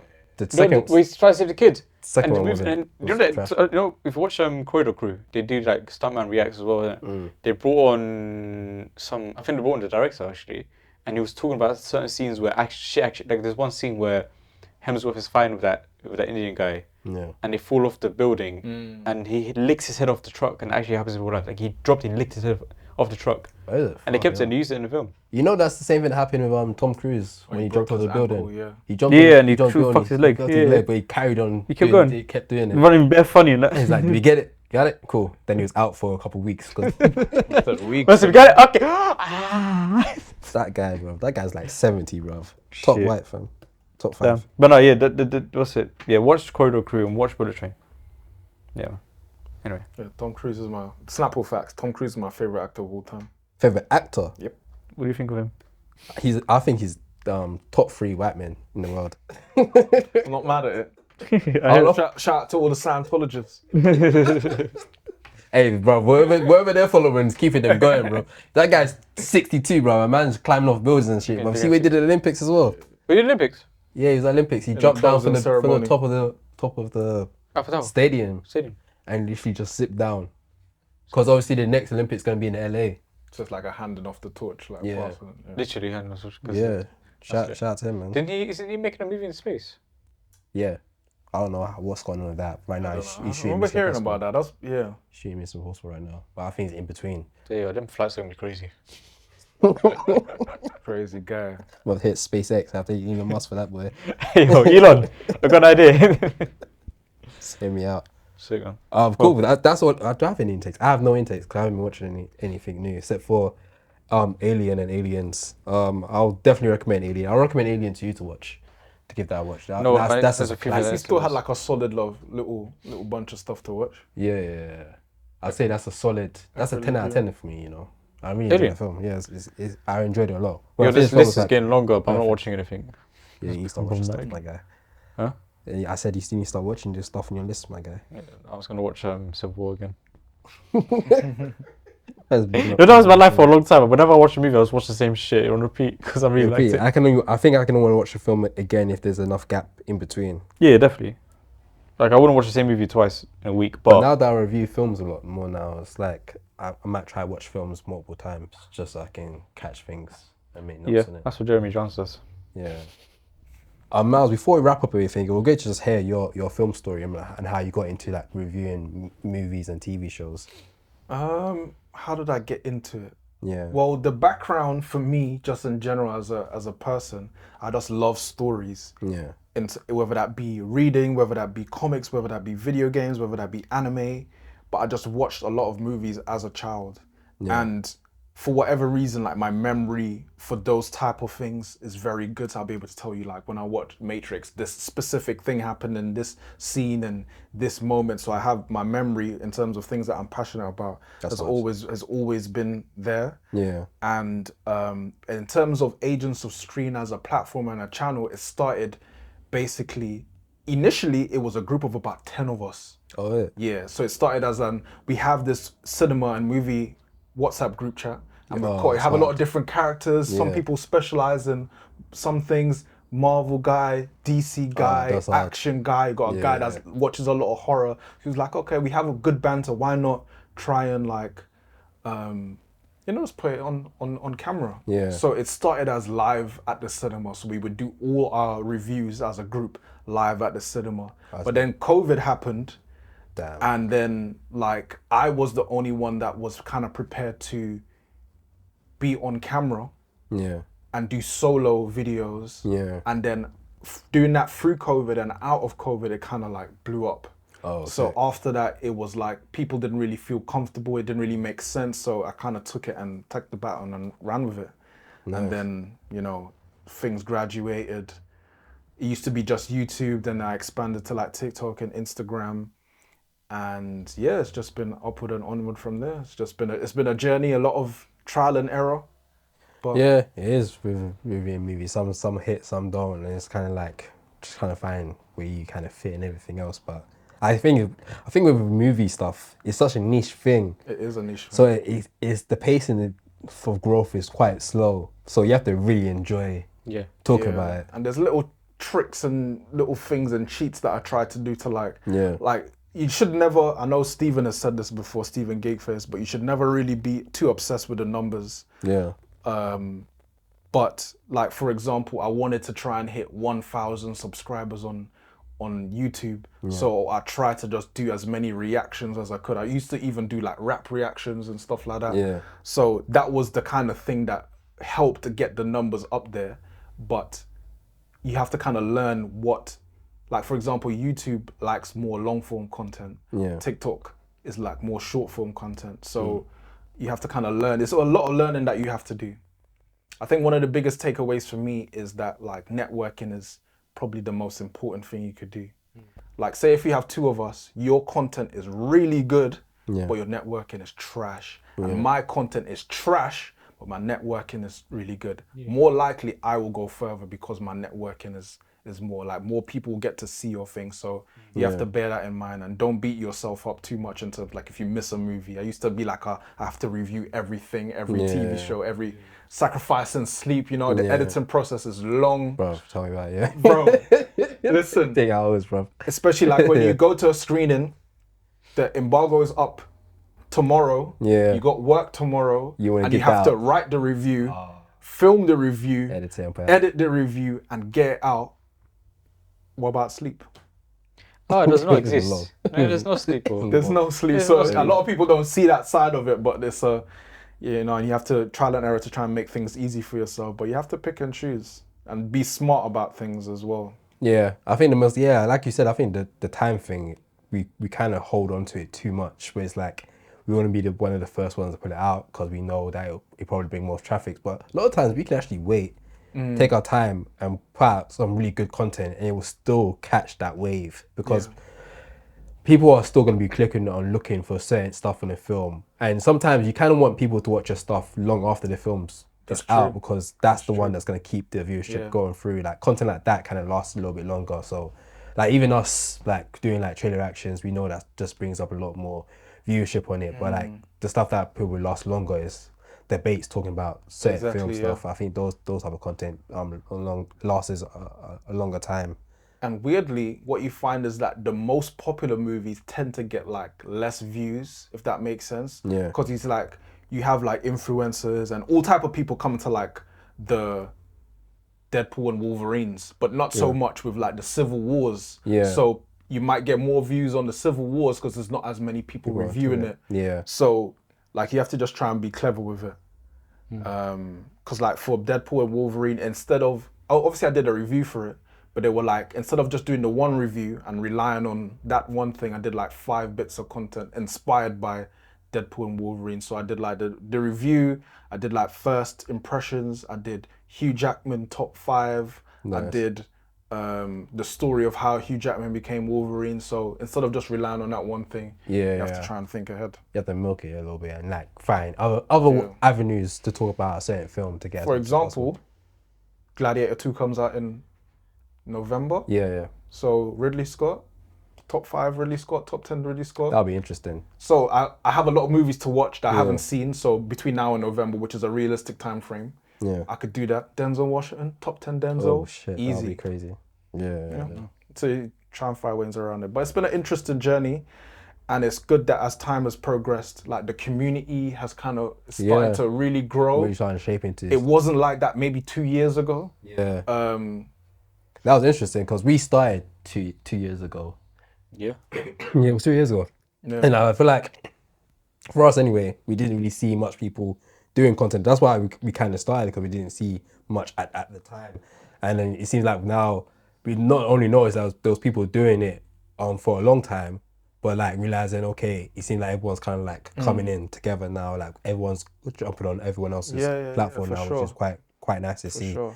I think for me anyway, the first year we started, I was kind of hesitant of doing collaborations with other people just because we argued a lot on the podcast, and I feel like our chemistry wasn't ready to have another person come in. Okay. Because I didn't know how it will work. With us like bickering with one another, and then we have a guest here, and it's like how we talked over each other a lot and everything like that. I wanted us to get that sorted now, and now this year, second year, we're doing a lot of collaborations now because I feel like we're more used to each other and the chemistry's not bad. I'll ask you guys a question. For as long as you've been doing this, you said 2 years? Yeah. So what's your kind of takeaway or any like gripes that you, or obstacles that you feel, all right, so what's your biggest takeaway and what do you find is your biggest obstacle so far to what you've been doing?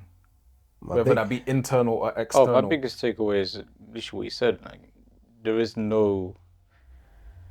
You don't do it if you don't enjoy it, man. Yeah, So it becomes like a job. Because there was times where, and Junior knows this better than I do, but there's times where it does feel like a full-time job. Yeah. Where even when you're not filming, or even if you're not editing either, you're thinking, you're researching, you're doing things in preparation for the next one. And even when you're filming one episode, second you finish filming that one, you're thinking about what we're talking about. So no one would ever do this for free if there wasn't a passion. Yeah. So for us, movies and shows are our passion. We love this shit. We can talk about it forever. So we have, like, it had been a topic about sports or whatever. We give it up after 2 weeks. So that's my biggest takeaway. Is like, this cannot run if I don't care. Yeah. If I don't love it. And you said challenges, right? Some of the challenges,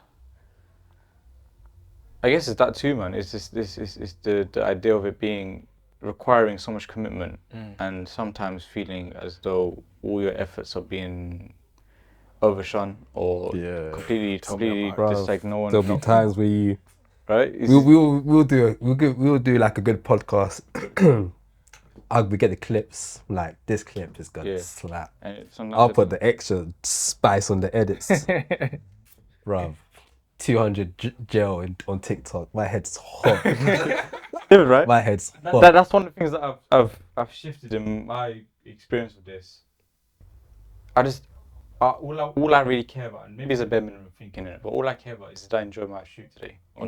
Yeah. That's it. I think it's good to have that approach to it. And and I get it, like I'm not as involved as Junior or Myles right now, right? Before I was a bit more involved, but now I'm like I took a bit of a step back. So I feel less of a responsibility, but equally feel less of the reward from putting in the kind of efforts that Myles and Junior puts in. But I guess the mindset of just taking it each episode at a time and just making sure I laugh and I create jokes and create a great environment for both myself and other people on the panel. That's all I really. That's my biggest priority. Yeah. Anything else more than that is bonus. One of our videos recently hit 100,000 views, right? Yeah. Bonus. Yeah. To me, that's a bonus. That's an extra thing. Yeah. The main thing is, did I have fun? Yeah. And a lot of time the answer is yes. I think at one point this was the highlight of my week, and I love that. Like I love the fact that it was fun, man. I think we're still having those moments as well. With like, I think like leaning more into just enjoying ourselves is ideal. But it's always difficult. It's difficult. Hard to find the balance in it because really I just want to shoot, but then I have to know I've got work tomorrow, so I have to make sure these edits like get somewhat done before I go through. So, but that's where the passion comes in. Like, if the passion ain't there, if the passion ain't there, then bro, I'll lock this off time ago, bro. I would have locked off.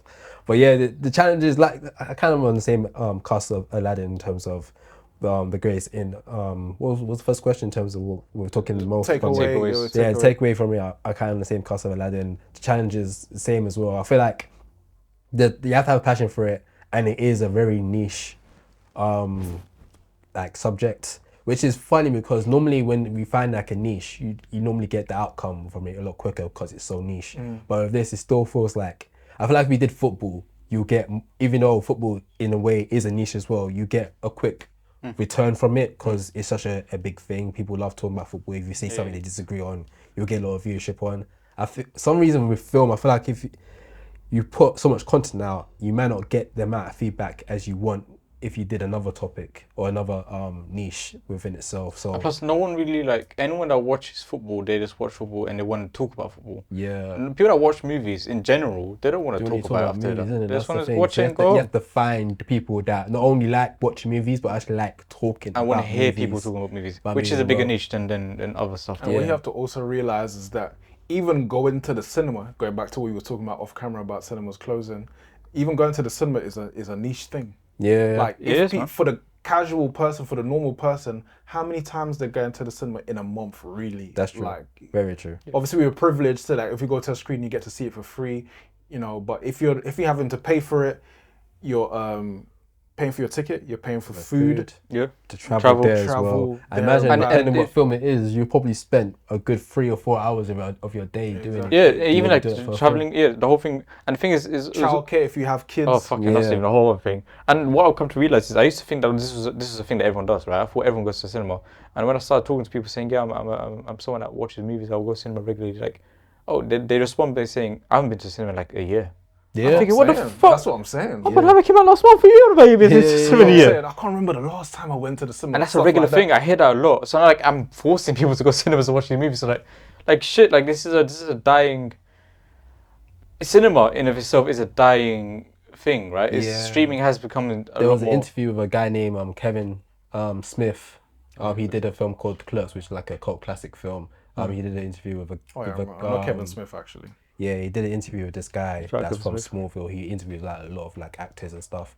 And during it, he was basically talking about cinema, saying it's dying and it's going to be treated the same way as we treat on vinyl now, where it's like more of like a niche thing that's a certain group of people are really into.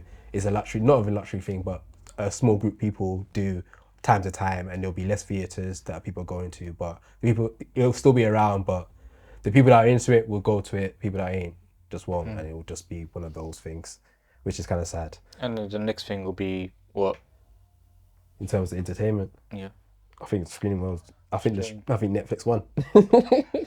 Bro, they want from day And dot. the sad thing is that I reckon Blockbuster. if you was to not even talk about cinema stuff, but just solely focus on stuff that comes out on streaming, probably would get more traction, to be fair. I think so, you know. Like my review for like Mea Culpa, which was a Tyler Perry movie, was the first and only Tyler Perry and final Tyler Perry film that I will watch. Yeah. Will probably get more views than like a Deadpool and Wolverine. 100%. I think if we did a video talking about Love Is Blind UK, Yeah, Oh, but yeah, the 100%. watch alongs do That's the point. views That's as well. So the people that say that I haven't been cinema in a long time are the same people that say I've been watching this series, I've binge watched this series, I've banged on Netflix. Same people. They what do we do? Do we fucking feed the audience? But even if you tell people what you do, like, oh, I review films, I have a podcast, and they ask you, oh, so what films can I watch? They want something they can watch at home. Yeah. They're not leaving the house for They fun. said what? In cinema. Well, even like that constant people watching stuff on their phones, or like they watch full movies on their phones and their I laptops. find that very hard. I have to Can't now. do that. Yeah. I have to now because if I want to watch more stuff, I can't just wait until I get home to watch it. But I hate doing On it. biggest though. screen as possible, even if it's a laptop. To me, is Yeah. watching a movie. I mean, yeah, I get some people don't have TVs, it's fine. But if you have access to a TV, yet you still watch a movie on your laptop. That's a problem. To me, no, it's not even a problem. It's to me, I can't do that. I need to watch it in the biggest screen possible. It's gone to the point where I don't use my speakers. I use my headphones to get the best sound as well. I use these fucking headphones. Yeah. Connect to my TV. Like you're in it. They were saying so. To me, a movie must be experienced in the best way possible. I ain't watching no fucking movie like this. It's not happening. I'm sorry, man, but Not if you have the other option. yeah, but my thing is big. Biggest screen possible, best sound possible. Yeah, best sound possible as well. Even if you have like an iPad, opt for that Over your phone. Even if you have, I don't know, like AirPods, Opt for that over the speaker. I think it just touches what you're saying. Like we're a very rare audience. Yeah. There's not much people that are willing We're a dying breed. to go like out the way to watch certain stuff. But I'm asking questions like I'm the host, so I apologize for that. No worries. I like it. So good. What do you, in an ideal world, what would you see for yourself? What would you like this show to become, or for yourself? That's easy. With this show, I love for it to expand more into like. I love for us to move out. Obviously, we're not allowed to say the location, are we? But I love it to expand we are into Brixton. Location a wider studio space. Okay. Ideally, I would love it to be an apartment that we rent and we shoot like in one of the living rooms, a big living room, and have like the kitchen area there and do a range of different content. I want to expand the movie content outside of doing reviews and talks, but doing like cooking meals from movies or doing like other stuff that I like the that integrates food movie. from animes. Yeah, Like doing from food stuff like what's that. the thing Like with I feel Alvin? like You know about Alvin, Babish, Alvin. No. No. Babish, Binge with Babish, he's a cooking channel, and one of the things he does is movies, views from movies. I want to do content like that. I see us video got branching out into stuff like billions of that. views. Like we take the movie aspect niche and kind of integrate it into other stuff that day-to-day people will kind of enjoy. Because I love doing talks about movies, but I understand that not everyone's gonna find that entertaining and fun to watch. There's only so much we can. So many words in the English dictionary. You know what I'm saying? Like, let's stand up a little bit and do some active yeah, stuff as well. The bear stuff we did. I don't know if you've seen it recently. We did a cooking challenge with the Stuff bear. like that. Oh, is it? That was fun as hell. Doing stuff like really that, I think enjoyed that'll be That's fun cold. to do. So Tastes I amazing as see well. that being the next thing, and of course the typical stuff of like going abroad, going to like festivals abroad, taking part of that. That's why I see Outtake as a whole becoming in next couple of years. I would hope anyway. But throwing back the question to you, what would you see for Agents of Shields? Because you mentioned it now. Is it just strictly just yourself then, or Yeah, would it's you? just me. Yeah. And I think initially what the frustration was is that even though there was like 10 of us, I was basically like doing everything. I was like managing the Twitter, the Instagram, Bruv. doing all the editing, You got 10 doing man. the thumbnails, I was doing everything. You'd be raging, innit? You'd be raging. So, yeah. So to answer your question, I do everything. But what I would like, That's the question. No, maybe still. That's how I'll be raging. I'm like, damn, I'm doing a lot right now. so Still. it's just I'm trying my best, bro. Yeah. But as you said, with the community, it's good because sometimes I try to get access to a screen and I can't, and I go as someone's plus one and be like, oh, I have a spot, Yeah, you know. So, same, yeah. So it's good that you have other people to rely on as well in that sense. But in terms of what I'd like it to expand in a maybe an unrealistic world. I'd like it to be maybe like full time.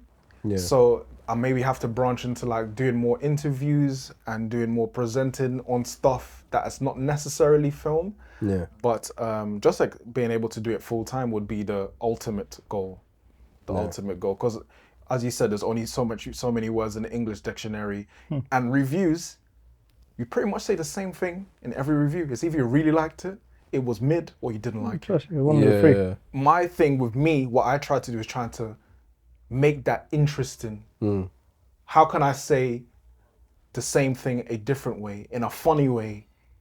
So even if you're not interested in the film, you might be interested in me to see on what I would say about it. I think it's the main thing as well. The personality. Yeah, the Ooh, personality. yeah, I think that's one of the biggest things. Like, I don't know, I keep saying this guy's name. I'm sorry, but Jeremy Jones, right? Bruv, he loves Jeremy Jones, bruv. Okay, no. So at one point he used to do vlogs, Okay. monthly Yeah. vlogs, where he would He vlog his mentioned mom. this before, yeah, Remember that, right? yeah. He did that for a whole year. He did, and I was more interested in that. Okay. And he used to did remember tales from the comment section. No. He did this really funny thing where you do tales from the comment section where you would kind of read his comments That's and it would make it into a whole thing. It was That's really, dope. it was great.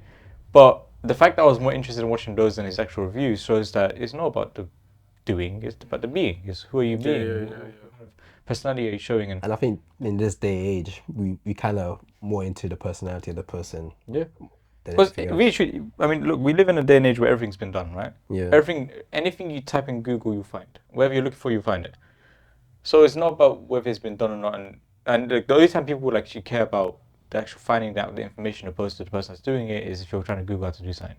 Yeah. How do I do this? How do I do this? Whereas if you want to just watch someone, you're just watching the person because you want to know the person.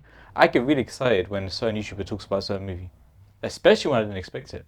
Like, oh shit, this is something I really want to talk about. This is the person I want to hear talking about it. Fuck me, let's go. Now I'm gassed, right? So it really is who you are. And that's what I try to do, and that's what Junior does, and Myles, we will like have our own characters, and we kind of play on that characters and our relationships together. It's that makes it entertaining. It's when me and Myles have our arguments, our regular arguments. I think that's what's fun. That's one of the things that makes us really good is Maz, films Maz watch and the films Aladdin watch are complete opposite from each other, so the arguments will always play with each other, and I think that's what makes our dynamic. Right. And the thing is, and the best part is, and the secret for those who don't know, me and Myles actually are good friends. Yeah, bro. So I ain't gonna lie, sometimes you go argue, I feel like you're actually gonna fight. Like, and then later on I'm like, oh shit, you lot. Like on a G thing, she would look at me in my eyes and say, I'm gonna beat you the fuck up. Yeah. And when we're done walking home, we're talking about our personal lives. That's it, that's the relationship. I'm actually gonna punch you. Yeah, Like, she's what the fuck? I'm low-key scared. But I know for a fact, give it 20 minutes and we're best friends after that. But that's it, that's the, And that's one of the reasons why we didn't have guests for a very long time. Okay. No, you have to leave That's it. why I sat there and Matt sat here, because if he wasn't, it was here. Like, these guys are arguing. Oopsie. We can't have a guest there. You have to have them. Sometimes you have to have them disclaimers before. Be like, listen, all right, when we're doing this pod, like I'm just saying things so we can have good content. That's Like, very Bro, true. it was It's not telepathic. personal, it's- telepathic. We Yeah, didn't even yeah, have the exactly. conversation. We Fair just enough. knew Yeah. that on camera, go nuts. yeah. Go nuts because we're entertaining. Yeah. Right? That's why you see all these YouTubers, Mr. Beast is a great example. You think that he's like that in real life? No, bro, he's boring as shit in real life. But in camera, Yeah. oh, I see I'm gonna what you do mean, the yeah. fucking that. Yeah. It's He like creates his something, big yeah. Put it in a persona, little show. so the camera off is dead. Yeah. And that's it. It's just separating the two, and I can't be this every All day. the time, yeah. Yeah. It's tiring. Look, I'm exhausting. sweating. Yeah. Right? But we do it for the entertainment, and I'm entertained by it. I enjoy doing it. Yeah. I would like to think that so the audience, Yeah. everyone wins. Very true, man. Very true. Well, that's all we have for today's show. We did a lot, We did an hour and 43 And minutes. things about to finish. Oh, Barry's fair. about to That was die. it. I was concerned about the hour time on it. But yes, this is episode 48 of the Outtake show. Got myself, we've got Aladdin in the building as well. And then we've got our guest Myles as well, Agents of Stream. Thank you for having me. No worries at all. All these socials will be in the description below, so do check it out. Check out all his reviews, all his commentary within the TV and movie world, and a little bit of anime as well. So be sure to check that out as well. Thank you guys for watching. Thank you guys for listening. Until next time. Peace.